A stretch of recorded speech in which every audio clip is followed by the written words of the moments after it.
اللہ رب العزت کی پکڑ سے کوئی بھاگنا چاہے تو وہ بھاگ نہیں سکتا۔ یکاد البرق، قریب ہے کہ بجلی یخطف ابصارہم، ان کی آنکھوں کو لے جائے۔ رب کائنات نے فرمایا وہ خالق کائنات قدرت رکھتا ہے، قریب ہے کہ اس بجلی کی وجہ سے رب کائنات ان کی آنکھوں کو ضائع کر دیں۔ کلما اضاء لہم مشوا فیہ، جب کبھی روشنی ہوتی ہے ان کے لیے تو وہ اس میں چلنا شروع کر دیتے ہیں۔ وَإِذَا أَظْلَمَ عَلَيْهِمْ قَامُوا، اور جب کبھی اندھیرا ہوتا ہے تو وہ کھڑے ہو جاتے ہیں۔ خالق کائنات نے فرمایا کہ جب بجلی چمکتی ہے، روشنی ہوتی ہے تو وہ چلتے ہیں، جب اندھیرا ہوتا ہے تو وہ کھڑے ہو جاتے ہیں، ان کو راہ سجائی نہیں دیتا۔ اب اس کی مثال مفسرین کرام نے اس طرح بیان کی، انہوں نے کہا کہ اسلام کے اندر دو طرح کے معاملات ہوئے، کبھی جنگیں ہوئیں، کبھی بہت مال غنیمت آیا۔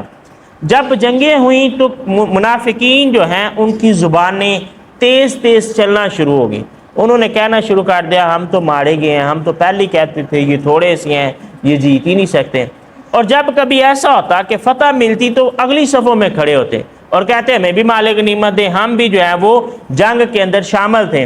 تو یہاں جو ہے روشنی سے مراد مال غنیمت کا آنا ہے، اور اندھیرے سے مراد وہ جنگیں کہ جن کے اندر مسلمانوں کو آزمائش کا سامنا کرنا پڑا۔ تو فرمایا کہ جب کبھی مال غنیمت آتا ہے، روشنی ہوتی ہے تو بھاگ کر آگے چلے جاتے ہیں اور کہتے ہیں ہم جو ہیں وہ لڑائی کرنے والوں میں تھے۔ اور جب کبھی ایسا ہوتا ہے کہ آزمائش آ جاتی ہے، اندھیرا ہوتا ہے، تو پھر یہ لوگ کھڑے ہو جاتے ہیں، پھر سوچ میں پڑ جاتے ہیں کہ آیا ہم نے جو کلمہ پڑھا اس کا ہمیں فائدہ بھی ہوا کہ نہیں، حالانکہ ایمان والوں کا یہ وتیرہ نہیں ہے۔ وَلَوْ شَاءَ اللَّهُ، اور اگر اللہ چاہتا لَذَهَبَ، لے جاتا، بِسَمْعِهِمْ، ان کی سننے کی طاقت، وَأَبْصَارِهِمْ، اور ان کے دیکھنے کی طاقت، إِنَّ اللَّهَ عَلَىٰ كُلِّ شَيْءٍ قَدِيرٌ، بے شک رب کائنات ہر چیز پر قدرت رکھتا ہے۔ خالق کائنات نے فرمایا یہ اللہ کی مرضی، اگر اللہ چاہتا تو ان کی دیکھنے اور سننے کی طاقت کو سلب کر لیتا۔ اللہ ہر چیز پر قدرت رکھتا ہے۔ تیسرے رکوع کا آغاز ہو رہا ہے، یا ایھا الناس اعبدوا ربکم الذی، اے لوگو عبادت کرو اللہ کی۔ یہاں خطاب ہوا یا ایھا الناس، جب یا ایھا الناس کہا تو اس میں رسول عربی علیہ الصلوۃ والسلام اور اس قرآن کے پوری دنیا کے لیے ہونے کی دلیل ہے۔ یعنی پہلے جو انبیاء علیہ السلام آئے وہ خاص علاقوں کے لیے تھے، خاص وقت کے لیے تھے، لیکن قرآن نے جب کہا یا ایھا الناس، اس کا مطلب ہے جتنے لوگ کہ جن پر لفظ انسان کا اطلاق ہوتا ہے قرآن ان سب سے خطاب کر رہا ہے۔ قرآن نے نہیں کہا کہ اے عربیوں، اے اجمیوں، اے بنو ہاشم، قرآن نے کہا اے لوگوں۔ تو اس کا مطلب ہوا کہ رسول عربی علیہ الصلوۃ والسلام پوری کائنات کی طرف، سارے بنی نوع انسان کی طرف رسول بن کر آئے ہیں۔ فرمایا عبادت کرو ربکم الذی، رب کی عبادت کرو، ربکم جو تمہارا رب ہے۔ یہ لفظ جو ہے جب ہم اس کو پڑھتے ہیں تو اس کے اندر بڑی مٹھاس ہے، انسان اگر اس کو محسوس کرے۔ اللہ اپنی نسبت بندے کی طرف کرتا ہے، فرمایا ربکم تمہارا رب، تمہارا پالنہار، تمہاری ضروریات کا خیال رکھنے والا۔ اب یہ اللہ کی طرف سے ابتدا ہے نا، اللہ بندے سے کہتا ہے کہ میں تمہارا رب ہوں۔ اب جواب تو بندے نے دینا ہے، لبیک تو بندے نے کہنا ہے کہ ہاں یا اللہ تو میری طرف نسبت کرتا ہے تو میں بھی تیار ہوں، ہاں میں تیرا بندہ ہوں، میں تیری بندگی کرنے کے لیے تیار ہوں۔ تو یہ اللہ رب العزت کی طرف سے ابتدا ہے کہ اس نے بندے سے خطاب فرمایا اور کہا میں تمہارا رب ہوں۔ آگے اللہ رب العزت نے اپنی خصوصیات جو ہیں، اپنی قدرتوں کا بیان فرمایا۔ فرمایا الذی، وہ رب جو خالقکم، جس نے تمہیں تخلیق کیا ہے۔ فرمایا غور تو کرو تمہیں تخلیق کرنے والا کون ہے؟ تمہیں تخلیق کرنے والا تمہارا رب ہے۔ والذین من قبلکم، اور وہ لوگ جو تم سے پہلے ہوئے ان کو بھی اسی نے تخلیق کیا۔ فرمایا تمہیں بھی اللہ نے پیدا کیا، تمہیں بھی تخلیق اللہ نے کیا۔ جو تمہارے باء و اجداد گزر چکے ان کو تخلیق کرنے والا بھی اللہ ہے۔ لعلکم تتقون، تاکہ تم تقوی اختیار کرو۔ میں نے شروع میں یہ بات عرض کی تھی کہ اسلام کے نچوڑ کو جب ہم دیکھتے ہیں تو ہمیں ہر چیز کے آخر میں تقوی نظر آئے گا۔ فرمایا ھدی للمتقین، یہ کتاب ہدایت ہے تقوی والوں کے لیے۔ یہاں فرمایا اللہ کی عبادت کرو، مقصود کیا؟ تمہیں تقوی مل جائے، تم اللہ کی بارگاہ میں کھڑے ہونے سے ڈر جاؤ، دل کے اندر جو ہے وہ خشیت الہی پیدا ہو جائے۔ پھر فرمایا الذی، وہ اللہ جو جعل لکم الارض، جس نے بنایا زمین کو فراشا، بچھونا۔ فرمایا خالق کائنات کی قدرت کو تو دیکھو کہ اس نے زمین کو بچھا دیا ہے، آج جدید سائنس کہتی ہے جی زمین الپٹیکل ہے، انڈے کی شکل کی ہے، لیکن آپ دیکھیں کہ انسان اس پر پھسلتا نہیں ہے۔ اللہ رب العزت نے اس کو اس طرح کا بنایا کہ جہاں سے بھی دیکھیں یہ ہمیں ہموار دکھائی دیتی ہے، بلکہ ایک جگہ پر رب کائنات نے فرمایا زمین کے اندر ہم نے کشادہ رستے بنا دیے ہیں۔ ایک مثال اگر میں دوں، اللہ رب العزت نے 3 طرح کے مادے پیدا کیے، ٹھوس، مائع اور گیس۔ ہوا کو رب کائنات نے گیس بنایا جس کے اندر ہم سانس لیتے ہیں۔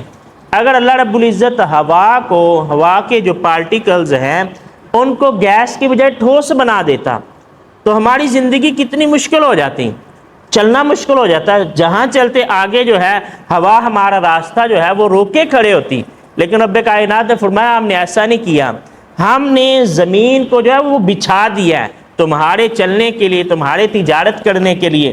وَالسَّمَاءَ بِنَاءً، اور ہم نے آسمان کو چھت بنایا۔ چھت جو ہے اس کا مقصد یہ ہوتا ہے کہ یہ ہمیں آفات سے بچاتی ہے، مصیبتوں سے بچاتی ہے۔ تو قرآن پاک کا جب ہم مطالعہ کرتے ہیں تو ہمیں یہ بات سمجھ میں آتی ہے۔ قیامت کے دن رب کائنات نے فرمایا یہ آسمان پھٹ جائے گا، دروازے ہو جائے گا۔ مقصود کیا، اوپر سے جو مصائب ہیں وہ براہ راست انسان پر گریں گے، نازل ہوں گے۔ تو آج یہ چھت جو ہے وہ انسان کو ان بلاؤں اور مصیبتوں سے جو ہے وہ روکے رکھی ہے، اس سے ہمیں براہ راست جو ہے وہ نقصان نہیں پہنچتا۔ دوسرا، اللہ کی قدرت کو دیکھیں، جب ہم ان چیزوں میں غور کریں۔ آج لوگ جاتے ہیں اسلام آباد فیصل مسجد دیکھنے، یہ کیوں جاتے ہیں؟ ہم دیکھتے ہیں جی کاریگر کا کتنا کمال ہے کہ اس نے اتنی بڑی مسجد جو ہے وہ بغیر ستونوں کے کھڑی کر دی ہے، کہ کوئی دیوار بھی سیدھی نہیں ہے، کوئی پلر بھی اس نے استعمال نہیں کیے اور کھڑا کر دیا مسجد کو۔ اللہ رب العزت کی قدرت کو دیکھیں، یہ زمین جو ہے یہ خالق کائنات کی کائنات کے اندر بالکل ایک چھوٹا سا پارٹیکل ہے، ایک چھوٹا سا ذرہ ہے۔ آپ دیکھیں ہمارا نظام شمسی ہے، نظام شمسی کے اندر جو ہے وہ 8 سیارے ہیں، ایک سورج ہے۔ یہ 8 سیارے اور سورج اس طرح کے کتنے ہی نظام مل کر جو ہے وہ ایک گلیکسی بناتے ہیں۔ ہماری گلیکسی جو ہے وہ ملکی وے ہے۔ اب ملکی وے کی طرح کی کئی گلیکسیز ہیں، ان گلیکسیز کے اوپر اللہ تعالیٰ نے آسمان کو کھڑا کیا۔ اتنی وسیع اور عریض کائنات آسمان کے نیچے خالق کائنات نے سمو دی ہے۔ پھر ہم دیکھیں کوئی اللہ نے پلر کا استعمال نہیں کیا، کوئی لٹکانے کے لیے رسی کا استعمال نہیں کیا گیا۔ یہ خالق کائنات کی قدرت ہے کہ بغیر ستونوں کے، بغیر دیواروں کے اتنی بڑا آسمان جو ہے، چھت جو ہے، اس کو رب کائنات نے جو ہے وہ کھڑا کر دیا۔ پھر آج جدید سائنس کے اندر ہم نے بڑی ترقی کی، ہم نے چاند پر قدم رکھ لیا، دوسرے سیاروں تک پہنچنے کی کوشش کر رہے ہیں، لیکن میں سمجھتا ہوں اتنی ترقی کے باوجود ابھی تک ہم آسمان کی وسعتوں کو نہیں سمجھ سکے۔ ہماری سمجھ میں نہیں آ سکا کہ اللہ نے یہ آسمان کتنا بڑا بنایا، اس کے اندر جو اجرام فلکی ہیں ہم تو ان کو سمجھنے سے بھی قاصر ہیں، چاہیے جائے کہ ہم آسمان کے بارے میں جو ہے وہ تحقیق کر سکیں۔ فرمایا یہ آسمان بھی ہم نے بنایا، وَأَنزَلَ مِنَ السَّمَاءِ مَاءً، اور آسمان کی طرف سے ہم نے بارش اتاری۔ یہاں میں نے یہ ترجمہ کیا آسمان کی طرف سے، کیونکہ آگے قرآن کے اندر ایک جگہ پر مقام پر اللہ نے بیان فرمایا، اور آج کی جدید سائنس بھی یہ بات ثابت کرتی ہے کہ بارش کا نزول بادلوں سے ہوتا ہے۔ آسمان اس لیے فرمایا کہ آسمان اوپر ہے اور بارش اوپر کی طرف سے آتی ہے، اس لیے فرمایا من السماء، آسمان سے ہم نے بارش اتاری۔ حالانکہ بارش کا نزول جو ہے وہ بادلوں میں سے ہوتا ہے، اور بادل اللہ کے حکم سے تیرتے ہیں، جہاں اللہ چاہتا ہے ان بادلوں کو لے جاتا ہے، جہاں اس کی ہوتی ہے مرضی وہاں پر وہ ابر رحمت بن جاتا ہے، جہاں پر وہ عذاب نازل کرنا چاہے۔ تو یہ بارش اتنے دن ہوتی رہتی ہیں کہ لوگ اس بارش سے جو ہے وہ تنگ آ جاتے ہیں۔ تو آسمان کی طرف سے اللہ نے پانی اتارا، پھر فرمایا وہ پانی ایسے ہی نہیں اتارا، فَأَخْرَجَ بِهِ مِنَ الثَّمَرَاتِ، اس پانی سے ہم نے پھلوں کو پیدا کیا۔ یہ جو پانی برسا اس نے پھل اگائے۔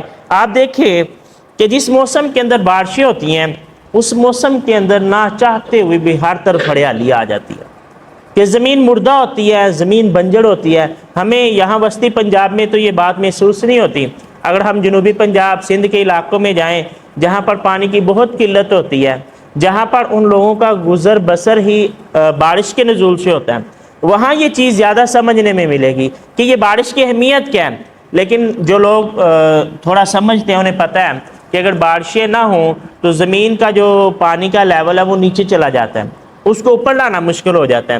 جب بارشیں ہوتی ہیں، یہ بارشوں کا پانی زمین کے اندر جذب ہوتا ہے، اس کے بعد نظام جو ہے دوبارہ ہریالی کی طرف آتا ہے، اس پانی کو دوبارہ نکالنا جو ہے وہ آسان ہو جاتا ہے۔ تو فرمایا اس پانی سے ہم نے تمہارے لیے پھلوں کو پیدا کیا، کس لیے؟ رزق لکم، تاکہ پھل تم کھاؤ۔ اب انسان ذرا غور تو کرے، فرمایا یہ سماوات بنائے، یہ زمین بنائی، یہ نظام ہم نے سجایا، یہ سارا کچھ کس لیے کیا؟ اے انسان تمہارے لیے کیا۔